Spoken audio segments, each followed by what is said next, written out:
welcome all to The Big Picture. No, it's not about Galileo for all German viewers. And someone told me there was a show called like that because I wasn't aware of that. So this is about what I do, about my art, and how I tackle big projects. And, well, to start off, I thought to really show my process, I have to do a little bit of protection against myself, because if I overthink stuff, I tend to go into details and plan things out, and that's not really my process. So I started to draw a mind map, and as you can see, the right part is the whole mind map, and the left part is a little zoomed in, because the mind map is a little small otherwise. So what do? I do one of my very, very big traditional pictures every year for the GalaCon charity auction. And I started doing this in 2013 and have been going since then. I'm a traditional artist, but also do digital stuff, and the fandom really helped me back then to get better and improve. This was last year's picture. This was Her Beautiful Night. And the thing is, with digital scans of traditional pictures, they always do not look quite as good. So that's why I made a copy of my artwork. The original is in the stuff where the charity auction things are stored. And we have a look later with the camera. But first things first. First, I thought about, well, what helps me to come up with an idea? So I thought, well, I need some kind of stuff, some kind of input to really get some ideas. So let's see. Where does my input come from? First thing should be pretty obvious. For MLP pictures, my main inspiration is MLP. So the show itself, by watching it, I tend to see little elements, little show elements where I think, yeah, that could be a big picture, or that could be a big picture. And most of them I scrap, but some of them actually make it through. Other things that inspire me are, of course, artworks from other people, because if you look at the whole art posted on the fandom, it's really amazing, and it gives me some kind of jumping off point. Then just my surroundings. Sometimes I walk around and an idea just hits me in the face, and then I stumble and break down and people are concerned. Then there are galleries and museums. I'm an art teacher, that's my job, so I'm pretty familiar with certain galleries or certain museums, and most of the things I learn from there are composition. Composition is basically everything that makes up a picture, so like where the certain elements are placed, which size they are, which shading there are, this and that. And all this input culminates into my dreams, not the one I have at night, the one I have at day, and when I stare into nothingness. Also, it influences my headcanon. Of course, everyone has headcanon, and I try to do creative challenges to really keep my tools sharp. Now, that's my general process, how I get my idea. Now, what about the idea itself? By the way, this mind map was done in one sitting, so there are certain aspects that lag from it, but I thought it would be really great to just see if I think about it off the top of my head, what influences my pictures the most, and this way you can get the most honest answer. So I think about subjects, settings, style. I incorporate my style often just with the picture, but sometimes I have to adjust it to make it fit. And then there are other aspects like the general orientation of the picture. Is it widescreen? Is it not widescreen? What different things do I use? Do I use one pen? Do I use another pen? What details to put in? And all that bubbles up into a general concept. And once I have this general concept, in order to not overthink a picture, I just have to start. I have to go right away and start working on the picture. Now, I had some ideas for this year's picture, and I want to walk you through it. I want to walk you through it really fast because that's not the most important or interesting part, but let's see. So I made some notes. I always make one note with plus, one note with minus, and one bubbly thing with arrows on it, which in my language means other ideas based off that. Now, my first idea was Luna sleeping in the realm of dreams. There was this one really cool episode where at the end Luna was sleeping in her realm of dreams in this fantastic landscape. Then there was the idea to do Apple family tree.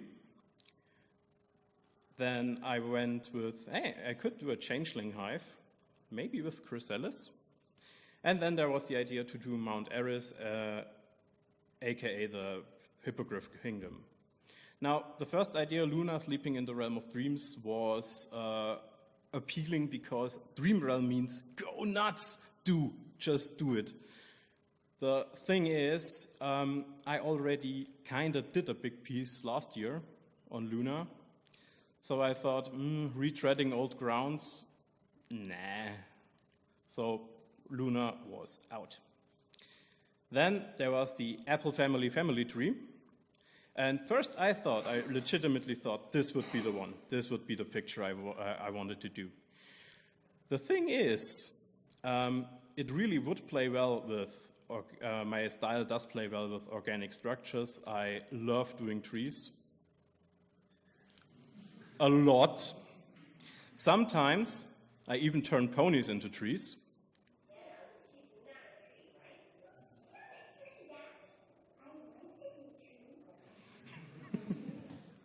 And, well, it would be the old thing of retreading old ground again.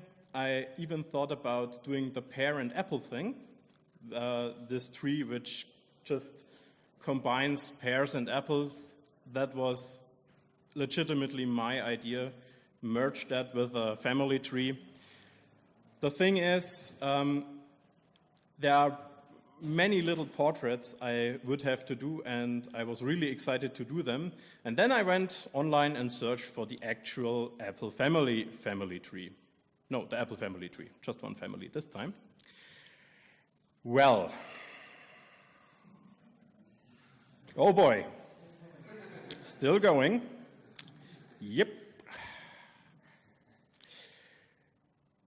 I thought maybe that would be a little too much and I would lose focus. Also, headcanon. Oh God, the headcanon. While browsing, I stumbled upon so many shippings for Granny Smith you wouldn't believe. So the Apple family tree was out. Then there was the idea, hey, a changeling hive. Changelings are the best. Changelings are just so awesome because I have a dark style. They can have this organic, creepy hive stuff going on. There are little holes, and I thought, well, I can do changelings extremely well. I did them all the time, and hey! No, I can't do changelings. There, changeling, boom. And another one.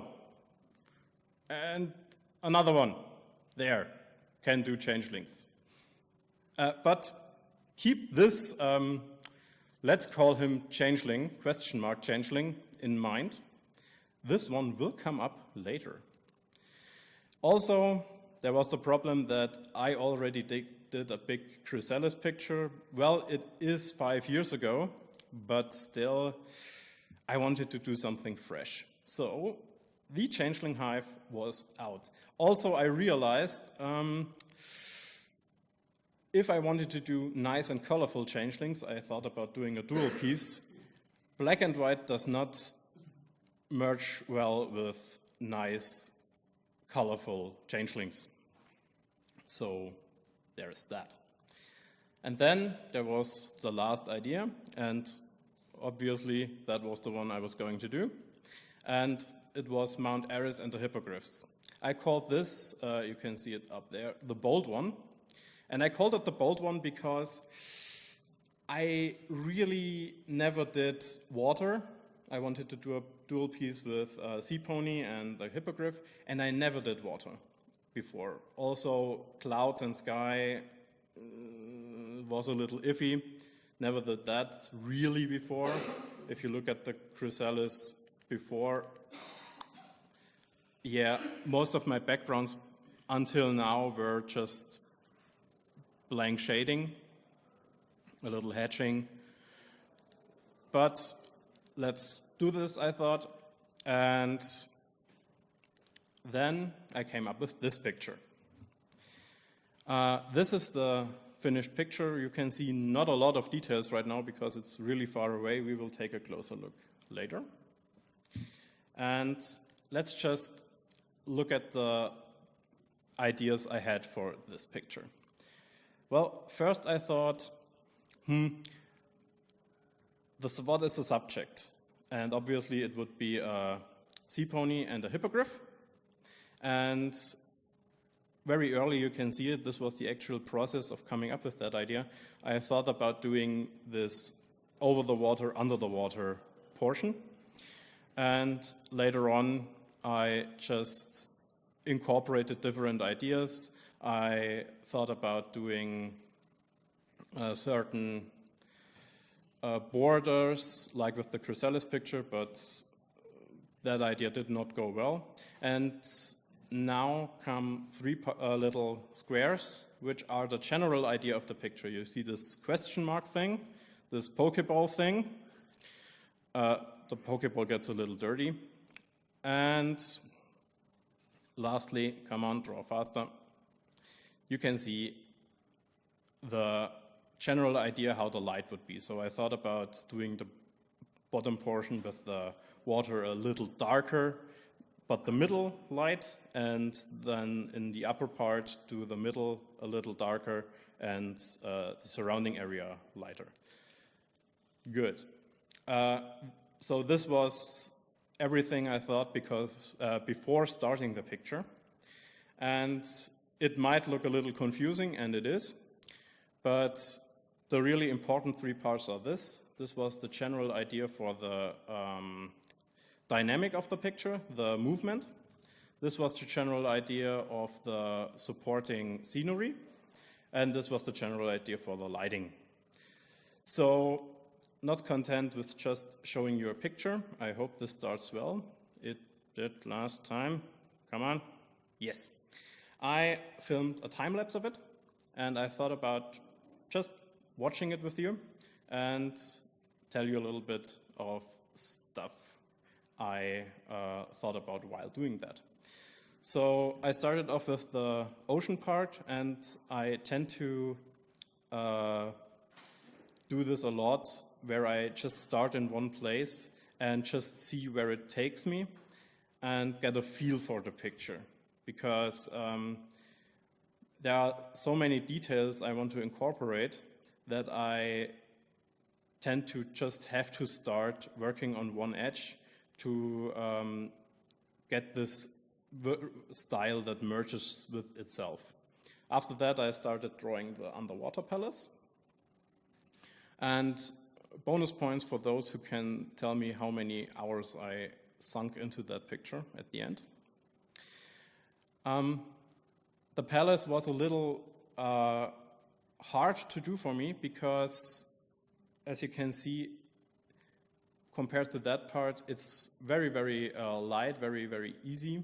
Not easy, very bright. And I wanted to make it as bright as possible without making it appear ethereal or not like a real building. The other problem I ran into was, what about this middle stuff? I have never done water before, and until now I have not thought about it.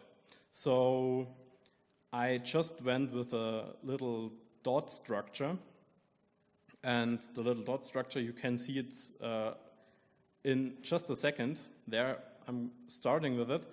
The problem is, it took forever, because I was just sitting there for hours and hours making little dots. And I could not even do it brainless, because I had to look at the colors, not the colors, the brightness. And here you have the dark parts, and it has to gradually become lighter. Also, I had to keep in mind I wanted to do some bubbles in there so that this is not a big block of just hatching. Yeah, and those were the parts where my hours really, really burned away, and it was mind-numbing. And later on, I even drew over these parts a little bit because I wanted to get this watery structure. Well, by the way, this is the part of the picture where I normally go, oh, God, there are this and that hours just wasted away, and I haven't even done 1/4 yet. Then there was the other problem of waves. We will come to that later. That's why I left it alone for so long, because there is a part of the picture I don't know how to do. And so I decided to start with the sea pony. And as you can see, I've started with the little structure first, because I wanted to get that out of the way. And I've never done a sea pony before, so I wanted to ease myself into really doing it.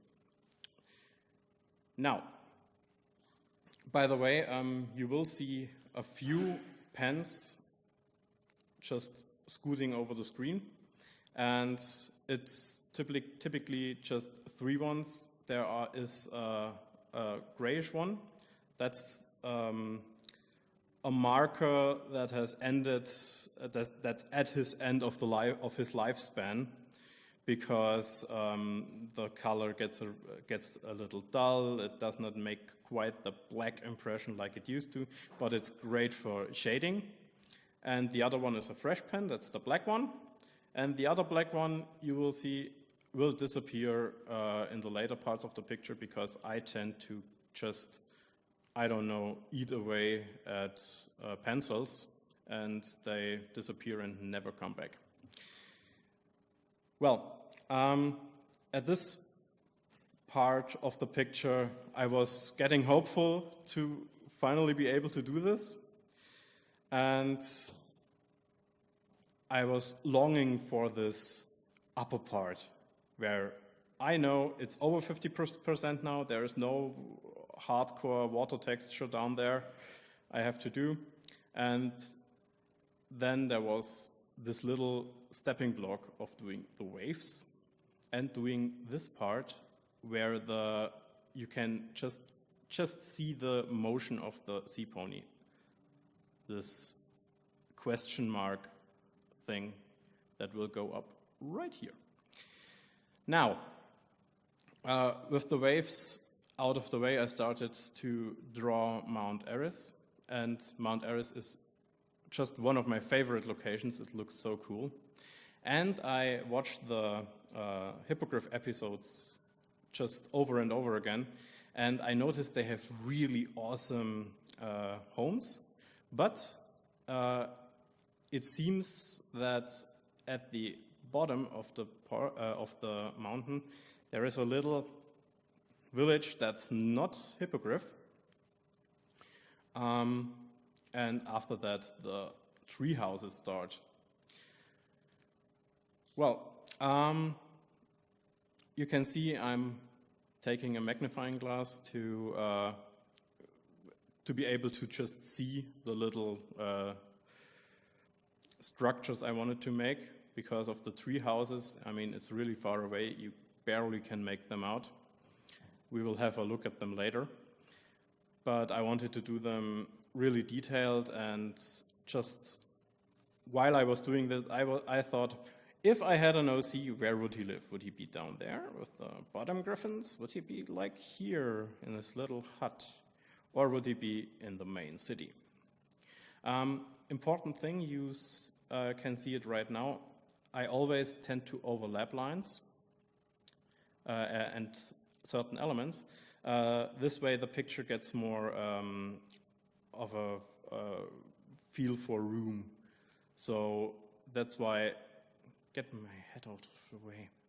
That's why at the sea pony there are plants just in front of it, and here there are clouds just in front of the structure. Otherwise it would be like a real block of just structure, and it would not interact with the other parts. Well, we're at the home stretch.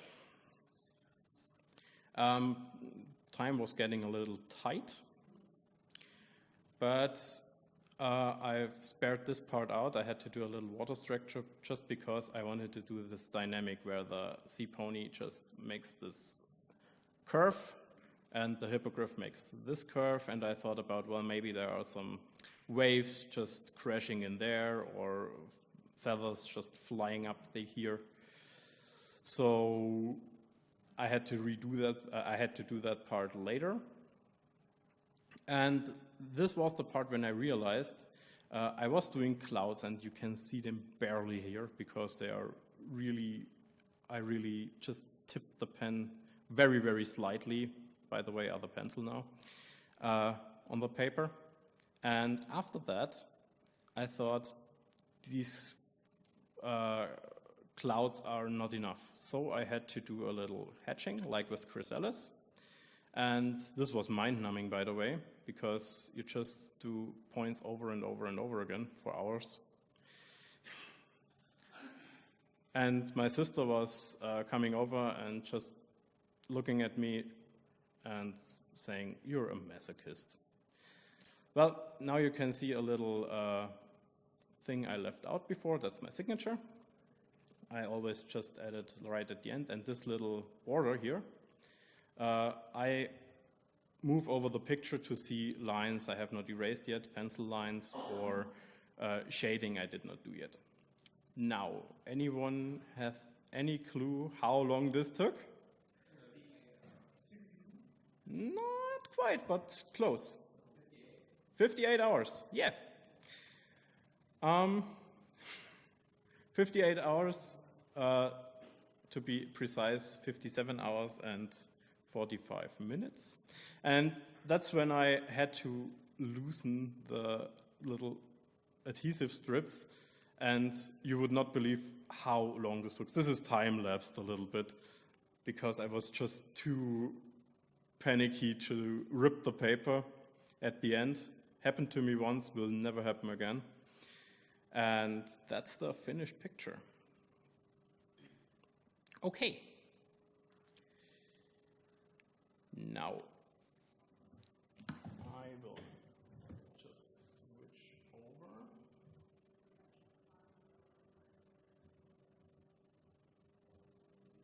Just a second. I have to start this. Hopefully fast. No.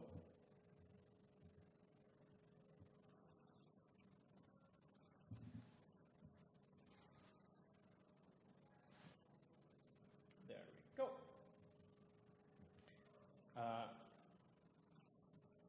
Yeah. And if there are certain parts you want to see, just tell me, and I will move the paper along. So let's take a look at the whole picture. And as you can see, there's a little white spot that's not missing texture, that's just the lamp of the camera. But if we zoom in, it does not bother us. So I want to take a look at these little huts, and let's move in there a little bit. So it was in the episode Surf and Turf where I saw this little village when the train approached it. So I thought, well, let's do a little village. And then there are the little tree houses, and I just filled it. And these are the bigger tree houses I did. And just for comparison, I will move my finger around. That's my finger. And yes, I do have fat fingers, but not that fat. And, well, these houses are barely noticeable, but they really are, I wanted to do them. There was one which is a little bigger. Let's just move the finger right here. Yeah. Okay. Then there is the upper part where I did go a little creative. And I do get creative with the shading in general and the structures of things, because the show is mostly just one color. And so I can just go wild with textures. Let's take a look at the water texture. This is where most of the time went, actually. Move it around. There we go. And you can see I made these little dots. Where's my finger at? Ah, there it is. These little dots form little wavy things. And it's not noticeable when you look at the picture itself, but it gives this feel where there is never the same amount of black in the picture, and so it looks like waves and things in the background are happening. Also, you might see a few lines right about here. Those are the ones that culminate into this little water cloud effect. Sorry, there we go. And if we look at it from a distance,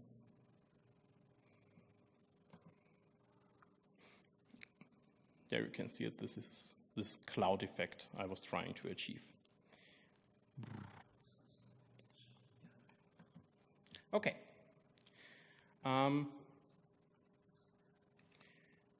Anyone want to look at something in particular? The whole picture? Okie dokie. Can do. Almost, I think. Well, not, I can move it up and down. The corals? Okay. Let's just do them. Lower left. Down right. These ones? Okay.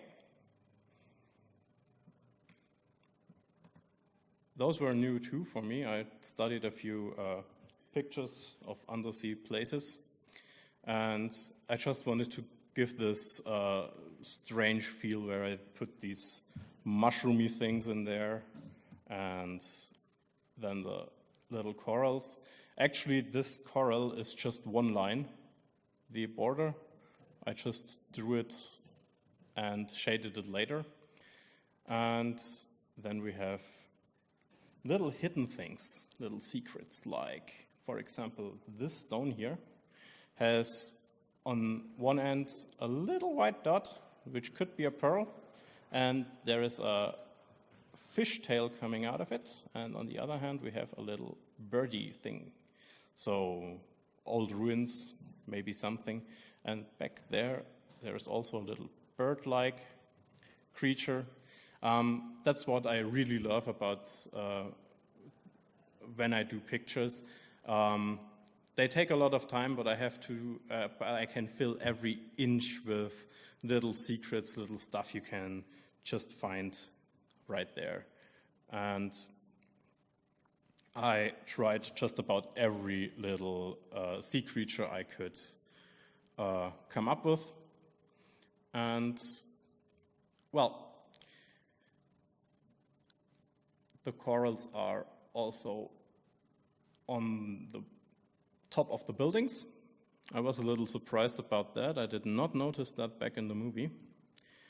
But after looking at it, I kind of fell in love with it, so I did a bunch. Then we have the pearl in the middle. That's the focal point of the picture.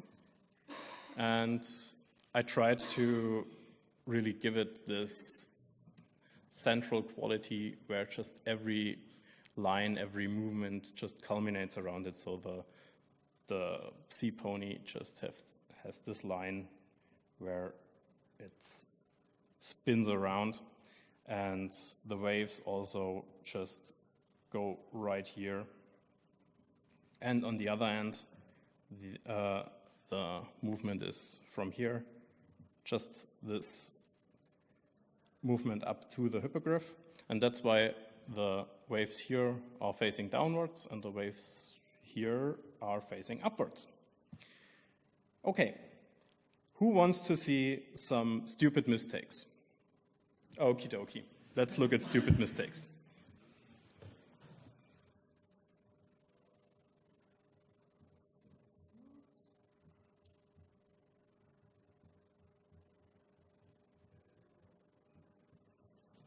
Okay, so normally, when doing pictures, I tend to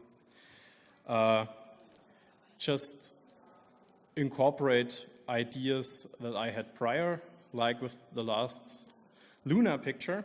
You can actually see the birds here.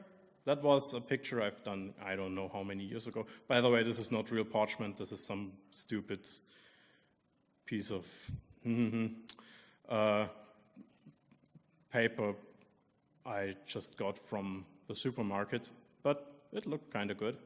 And then I turned it into a pony thing, and after that I incorporated these structures very, very subtly into the lunar picture.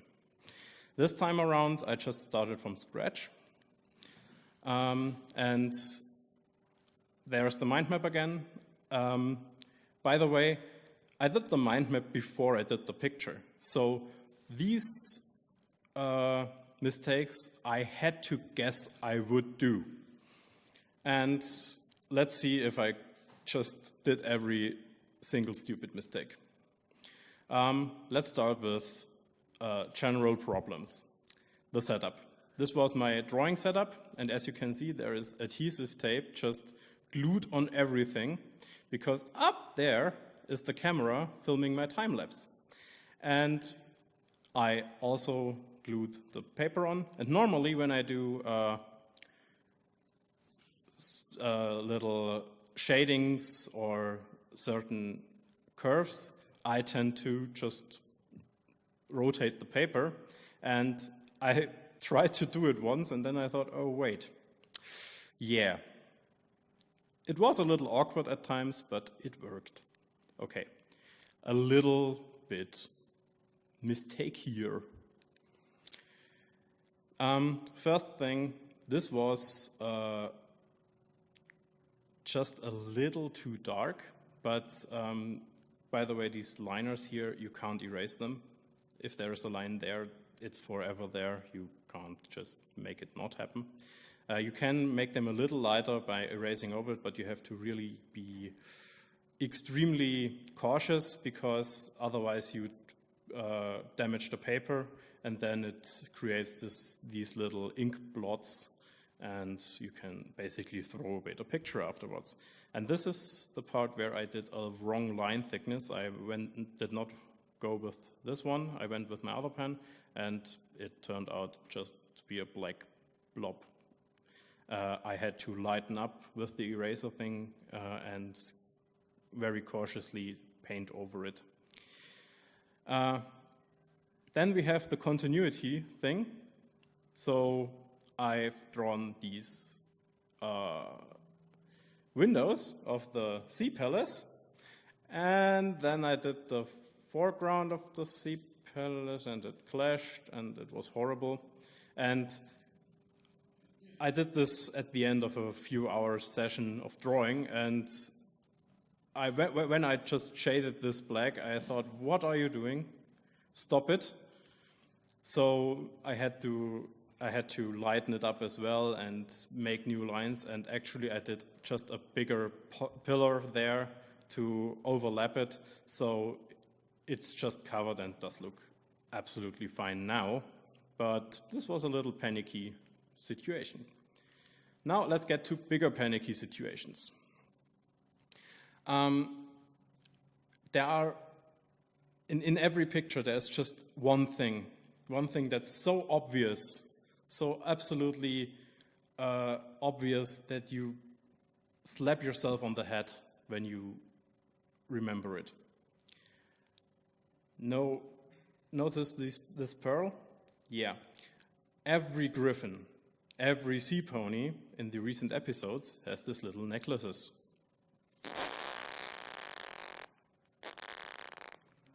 Well, so much for that. And these oversights are sometimes so basic. It's an old picture, but notice something? Yeah, I even started them lightly here and then just forgot about it. I added them later, but still. It's the basic stuff that gets here.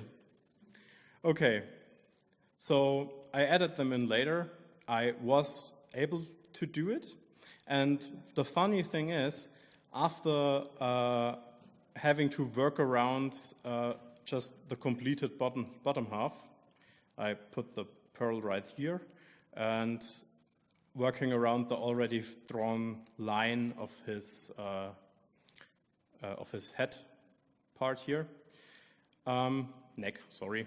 It turned out that the way I originally intended the necklaces was way worse than the, oh God, I made an accident solution. So there's that. Okay, now let's get to the real meat. You may remember this one, this question mark changeling abomination. And I didn't do this so bad because I can't do changelings. I can do changelings, but because of the basic setup. When I was at this stage, I realized normally you would turn the paper around again now and just drawing on the other half. The thing is, I can't turn it, and I was drawing with outstretched arms like a zombie already. So it was hard to make little fine dots with outstretched arms. And with the setup, I also could simply not see the finer details. So that's why you sometimes in the time-lapse see a little magnifying glass. I did that just to be able to see the finer details. Okay, another thing was time. This picture, I started it in mid-June. It was a really busy period of my life, and I couldn't start it before. And normally these pictures do take 4 weeks and then I'm done with them. But because of this water texture, this was actually the status about 1.5 weeks ago. I think it was the 15th or 16th of July. And when I was a little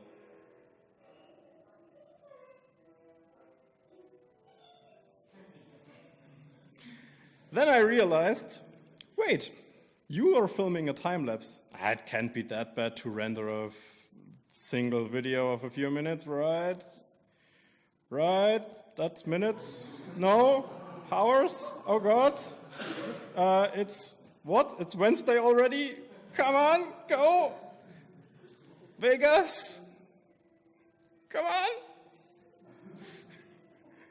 Come on, you can do it! Just do it.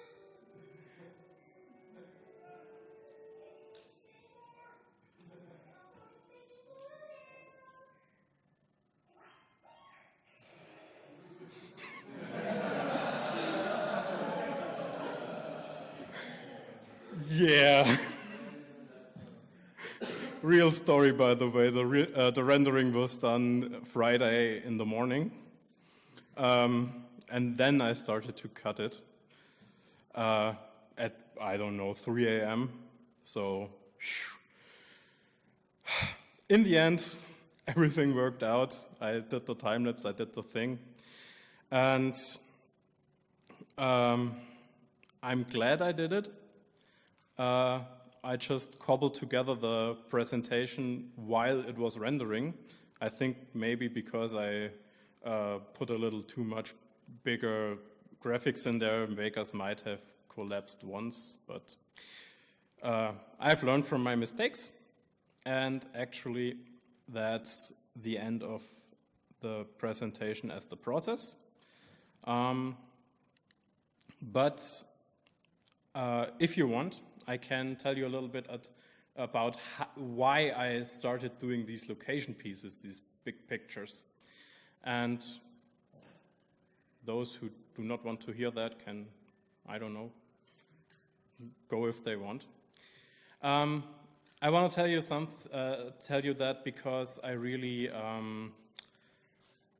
had one point where I was extremely frustrated with my work, and that is because I started doing a board game. And back then I had no real idea of how to do digital art, how to create this and that, and I really wanted to start it.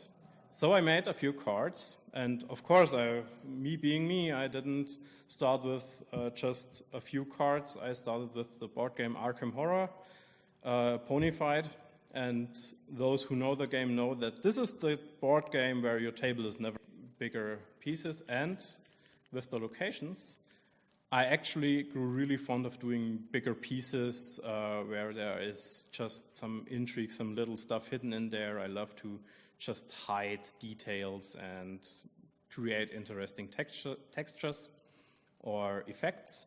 And so this project was not for nothing. It actually helped me evolve my style, find my own place, and yeah. That's why it's a little sad that it never came to happen, but I love it either way. And I hope you all enjoyed my little presentation, my little thing about my art. If you want to look at the picture later, you can actually come over and see it. This, of course, is a copy, and the original will be in the charity auction. Thank you so much for being there.